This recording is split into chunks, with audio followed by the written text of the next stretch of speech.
Welcome to episode 133 of How About the Huskies. As always, I'm your host, Connor, joined by Matt and Andrew. And as of the recording of this, 5:45-ish Eastern time on Monday night, we still don't know what Alex Karaban's doing. The deadline was Saturday at 11:59. He was supposed to decide today or he's decided, I should rephrase that. He has made his decision.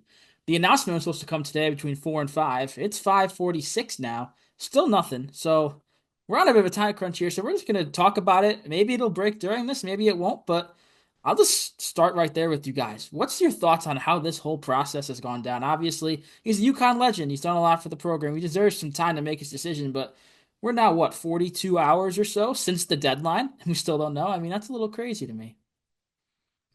With this sport and the transfer portal and everything, it's completely changed. You have guys that leave or announce they're in the transfer portal when the season's still going on and commit to a new school while the season's still going on. And then you have guys like Alex Karaban who go past the deadline and still haven't made a decision. So, I am not mad at Karaban for going to the deadline at all. It's a tough decision to make, especially for someone like him who probably doesn't necessarily have the definites that he wants to make his decision. But at the same time, the deadline has passed and the decision still hasn't been posted. I don't know, like, really how to describe it. I'm not necessarily mad at it, but it's just a little like weird to me that the decision itself has been made, but the announcement is postponed. I don't know. It's kind of weird to me. I don't really know why, but in general, I think the situation's gone not the way a lot of people thought it would, but I'm confident that the decision will come soon. And we've talked about how this is very unlike him. He's very kind of to himself. He doesn't really look for the attention. I'm not even necessarily sure that he's looking for attention here. Maybe something is just going wrong within the process. Like maybe a video hasn't gone out, like Connor's been saying. Maybe we're looking or waiting for something that just isn't out yet. But it is very weird and different. You're definitely right, Andrew. I've never seen anything like this before. This is a very weird situation, but part of me thinks that he wouldn't be doing a lot of this if he was just going to go to the NBA draft. I think that he kind of wants to make it special, like he's coming back for his last year, and he definitely deserves that kind of special last year, senior year. But just give the people what they want, just come out and make a decision so we don't have to stress about it anymore. The only thing I can think of is like, what if the video is like introducing your like 2025, 2026 captain? That's the only thing I can think of why it's taking so long. Like maybe they're doing like a special video and introducing him as the captain. I don't know. Honestly, I like don't take that as a news source. I have no idea. That's just what I think.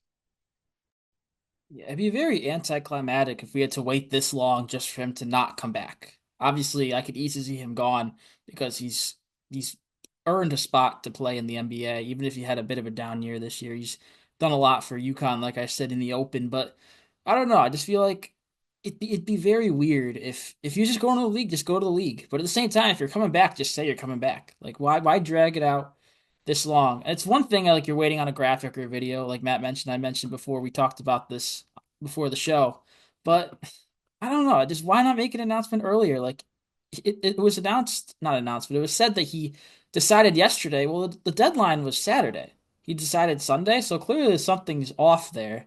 I don't know. Let's move on from this topic because we don't know yet. There's other stuff to talk about. We'll loop back to it if something breaks in the next 15, 20 minutes. But since the last time we talked, which was talking about Malachi Smith, the Huskies' new point guard, Huskies lost a point guard, Darius Adams, who near a 5 star. I forget if he was an official 5 star in today's latest update.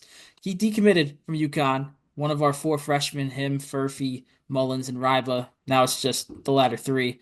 Adams is gone. What was your guys' reaction to that? Because it kind of came out of nowhere. Obviously, it's a deep guard room now that you add Silas Damari and Malachi Smith, but it's a little weird to see that happen to UConn. Usually you don't see that, I feel like, with Dan Hurley squads.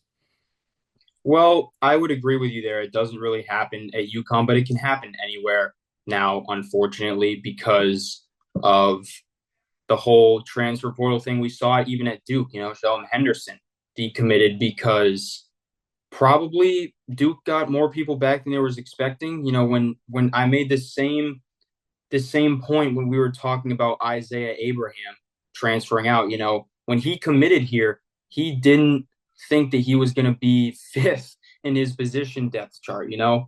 Probably the same way that when Darius Adams committed here, he didn't think that we were going to get two more guards and have solo ball coming back. So, he kind of probably just saw the fact that, UConn needed to do some things to make the team better, and you can't rely on freshmen, and that's what these big programs do. And it just wasn't going to be the right fit for him. And I respect him on that. I respect that over sitting the bench and transferring the day that the portal opens and, not cheering on your teammates or anything. If you truly don't want to be here, I would rather him leave now than take up somebody's spot who wants to be here. We bring in two very talented guards. I just don't think that you can really cry over spilled milk in this situation. I mean, Darius is obviously a super talented player, and I'm sure some other school is going to love to bring him in, and we'll see what happens with him there. But just kind of for comparison, these guys aren't going to. These guys aren't. He's not going to play. He's not going to play. The other recruits too. We might see. We're going to see a little bit more of Mullins. We're going to see more arrival just because we're not too stacked at those positions. And Furphy coming in as well probably won't see too much of the floor. At least that's the expectation. So him just kind of cutting his losses and going somewhere where he feels he'll be more valued is honestly the right decision for him. And this is all speculation coming from me here, but he hasn't even gotten to campus yet and competed against these guys, like all the guards. If he's leaving, what was this, a couple weeks ago in mid-April?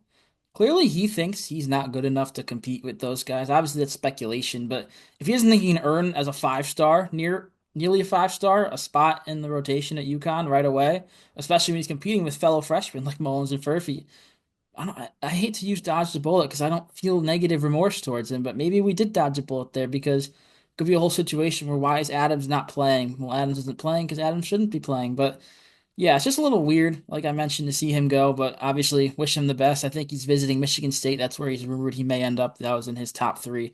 So if he does end up there, good luck to him. But it just means you get to see Dan Hurley and the rest of his staff use their magic and find another player to replace him that we'll love even more. But one last topic we haven't really talked about, then we'll loop back to Karaban, see if there's any more news. There was a rumor out on Twitter that UConn will be playing BYU this year. That's not been confirmed by anywhere, but BYU wants to play a game at the TD Garden in Boston because their top recruit, AJ DeBansa, is from the Boston area in Massachusetts. It's rumored to be UConn. I see UConn fans are really torn on this because they don't want it to be in Boston. Why does BYU have to play UConn in Boston and not in Stores or Hartford? It's a very dumb argument for me. I want to hear what you guys think about that, but I'll just let you guys have the floor. I'm going to stop right there. So you're right, Connor. Our fan base is pretty divided on this, and I just want to point out a couple things, right? So for the people that think that this shouldn't happen, we shouldn't be helping BYU out because why should we help them?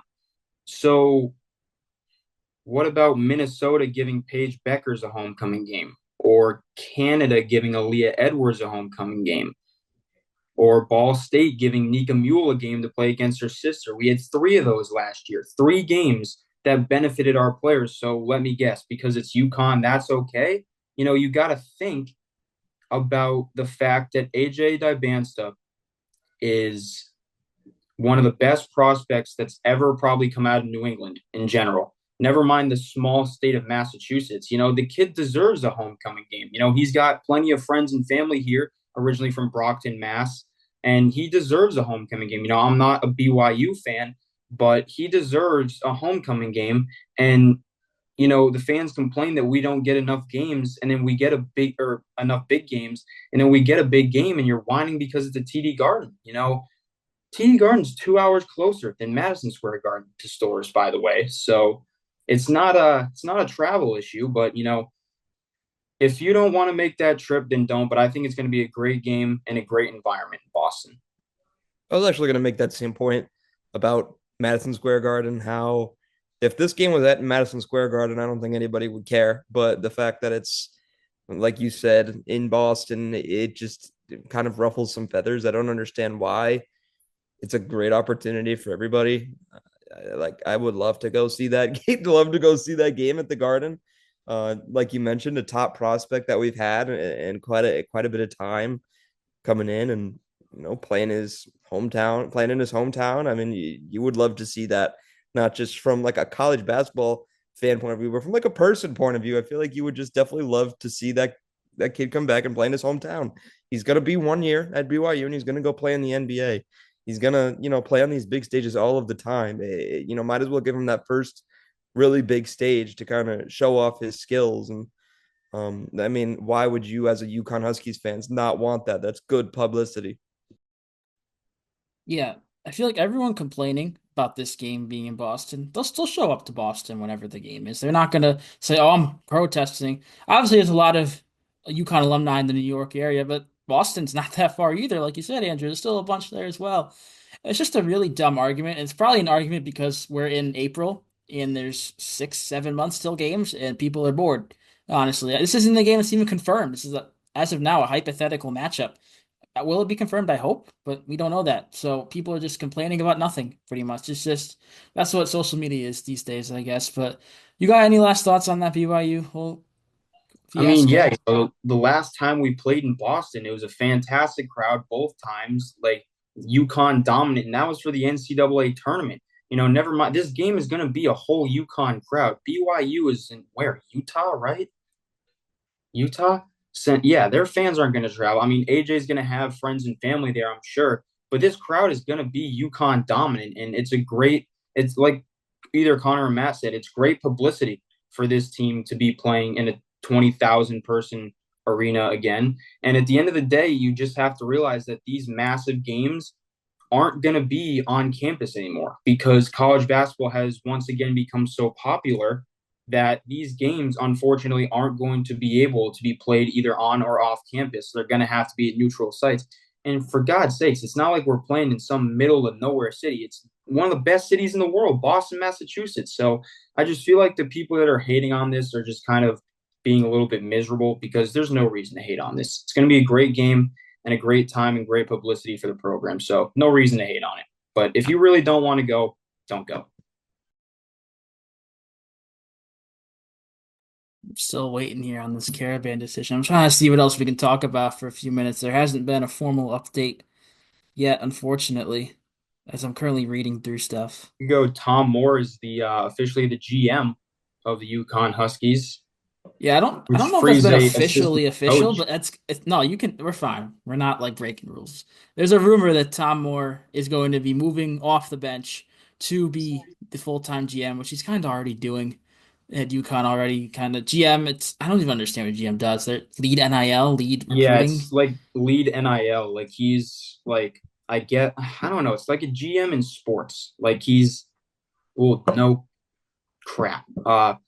It's like he's going to manage the NIL and I think the negotiations too, because I think it's too much for the coaches to be of these giant programs to be the NIL is the same reason in the pros that someone like Joe Mazzulla isn't the coach and the GM. Tom Moore is a great basketball coach, but clearly he had seen enough of coaching to do that, kind of like what Brad Stevens did. But I think it's cool. I think it's also a step definitely in the right direction because he'll be able to contact players now. And it's not like he's just some, finance nerd that knows a lot about money and NIL. He was a great coach. He coached under both Calhoun and Hurley for multiple championships. So the guy knows his stuff in basketball. So I think it's a great move, especially if the rumored coach that we're bringing in is actually true. Yeah, the rumored name is the guy who was at Villanova for the past few years, Mike Nardi. I don't know much about him, honestly, because it's just a rumor for now. A rumor that kind of was really up there a couple weeks ago, that kind of died down. I don't think he was officially announced or anything. So I don't know much about him yet. If we get him, learn more. But all I know is he's young, and young coaches are usually some of the best. Look at Luke Murray. Look at Hurley's not even that old. He's what, maybe 50? He got here when he was in his mid 40s. But yeah, what else can we talk about? We're playing Arizona in a home and home. That's kind of fun. You guys got any thoughts on that? Just to fill some time here. Huskies hosting Arizona November 19th, 2025. Probably at XL Center, if I had to guess, but we don't know the official spot. But what's your guys' thoughts on that? I mean, yeah, it's going to be a good game. It's one of our big games. And I know obviously the people are like, well, if that one's on campus, why can't the other one be? Whatever.